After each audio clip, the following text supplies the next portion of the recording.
समानता और न्याय की मांग। 19वीं सदी के दूसरे हिस्से तक गैर ब्राह्मण जातियों के भीतर से ही लोग जातीय भेदभाव के खिलाफ आवाज उठाने लगे थे। उन्होंने सामाजिक समानता और न्याय की मांग करते हुए आंदोलन शुरू कर दिए थे। मध्य भारत में सतनामी आंदोलन की शुरुआत घासीदास ने की, जिन्होंने चमड़े का कार्य करने वालों को संगठित किया और उनकी सामाजिक स्थिति में सुधार के लिए आंदोलन शुरू किया। पूर्वी भारत में हरिदास ठाकुर के मतुआ पंथ ने चंडाल काश्तकारों के बीच काम किया। हरिदास ने जाति व्यवस्था को सही ठहराने वाले ब्रह्मवादी ग्रंथों पर सवाल उठाए, जिसे आज केरल कहा जाता है। वह अझावा जाति के श्री नारायण गुरु ने अपने लोगों के बीच एकता का आदर्श रखा। उन्होंने जातिगत भिन्नता के आधार पर लोगों के बीच भेदभाव का विरोध किया।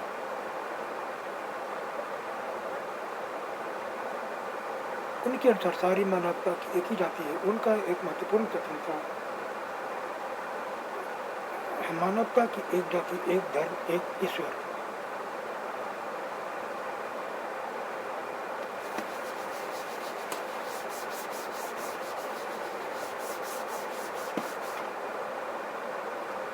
इन सभी पंथों की स्थापना ऐसे लोगों ने की थी जो गैर ब्राह्मण जातियों से थे और उनके बीच काम करते थे। उन्होंने उन आदतों और तौर तरीकों को बदलने का प्रयास किया जो प्रभावशाली जातियों का अपमान करने के लिए उकसाती थी।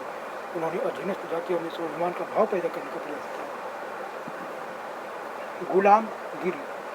निम्न जाति नेताओं में ज्योतिबा फुले सबसे मुखर नेताओं में से एक थे। 1827 में जन्मे ज्योतिबा फुले ने ईसाई प्रचारकों द्वारा खोले गए स्कूलों में शिक्षा पढ़ी थी। शिक्षा पाई। बड़े होने पर उन्होंने जाति आधारित समाज में फैले अन्याय के बारे में अपने विचार व्यक्त किए। उन्होंने ब्राह्मणों के इस दावों पर खुलकर हमला बोला कि आर होने के कारण भी और श्रेष्ठ है। ज्योतिबा फुले का तर्क था कि आर्य विदेशी थे जो उपमहाद्वीप के बाहर से आया था और उन्होंने इस मिट्टी की असली बारिश आर्य के आने से पहले यहाँ रह रहे मूल निवासियों को हरा कर उन्हें गुलाम बना लिया था। जब आर्यों ने अपना प्रभुत्व स्थापित कर लिया तो वे पराजित जनता को नीच निम्न जाति वाले मानने लगे। फूले के अनुसार ऊंची जातियों को उनकी जमीन और सत्ता पर कोई अधिकार नहीं है। एक जाति यहाँ के देसी लोगों की कथित निम्न जाति के लोगों की है। फूले ने दावा किया कि आर्यों के शासन से पहले यहाँ स्वर्ण युग था।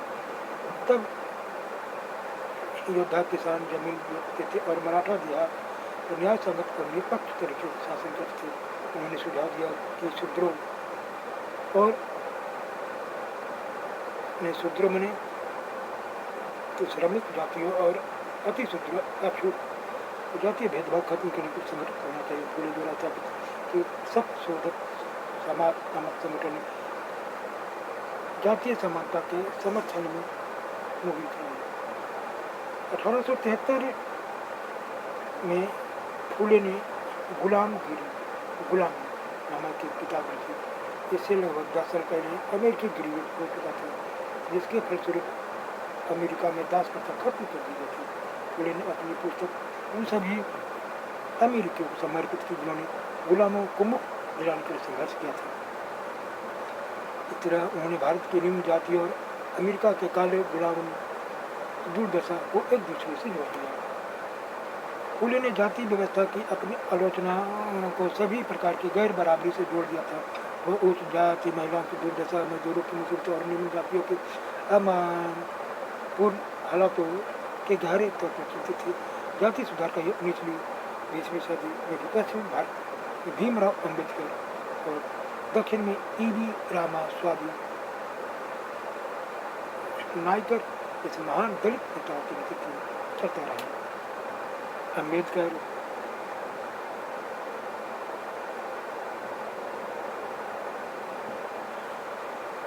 एक महान परिवार में पैदा हुए थे।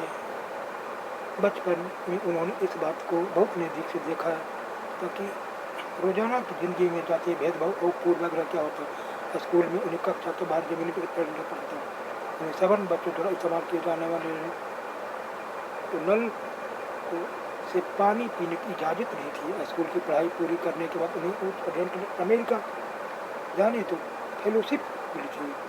1919 में भारत लौटने पर उन्होंने समकालीन समाज में उच्च जातीय सत्ता संरचना पर काफी लिखा है। 1927 में अम्बेडकर ने मंदिर प्रवेश आंदोलन शुरू किया, जिसमें महार जाति के लोगों ने बड़ी संख्या में हिस्सा लिया।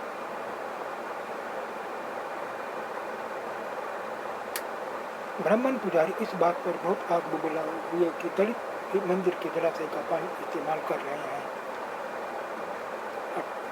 1927 से 1935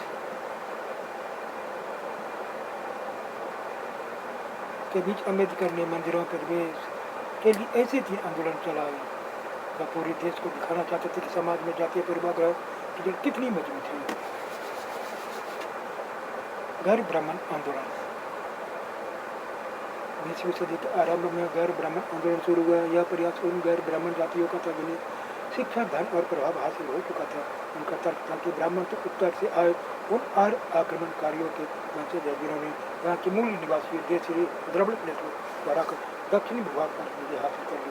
उन्होंने सत्ता पर ब्राह्मणवादी दावे को भी चुनौती दी। पेरियार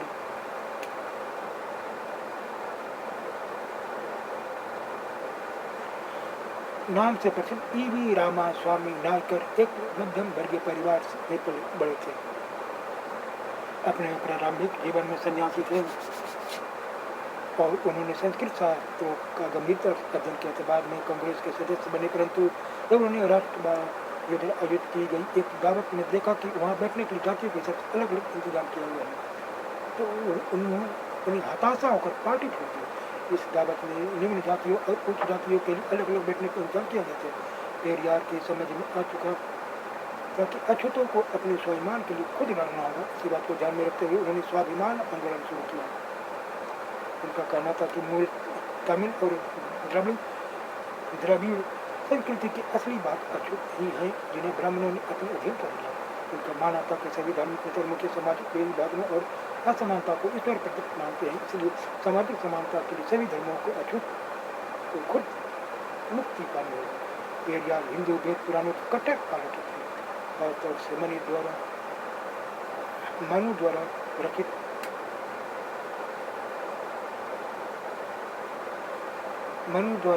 रचित संहिता, भगवत गीता और रामायण के कटु आलोचक थे। उनका कहना था कि ब्राह्मणों ने निचली जातियों पर अपनी सत्ता और महिलाओं और पुरुषों का बहुत स्थापित करने के लिए इन पुस्तकों को सहारा लिया। ये दलीलें लोगों को शायद रास नहीं आई।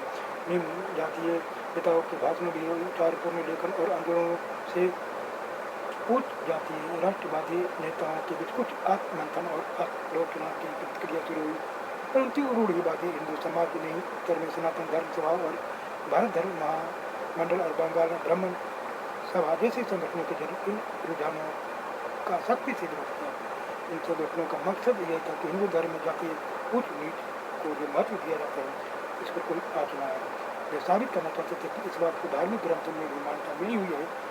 औपनिवेशिक काल के बाद भी जाति के सवाल पर बहस और संघर्ष चलते रहे और ये आज भी जारी है।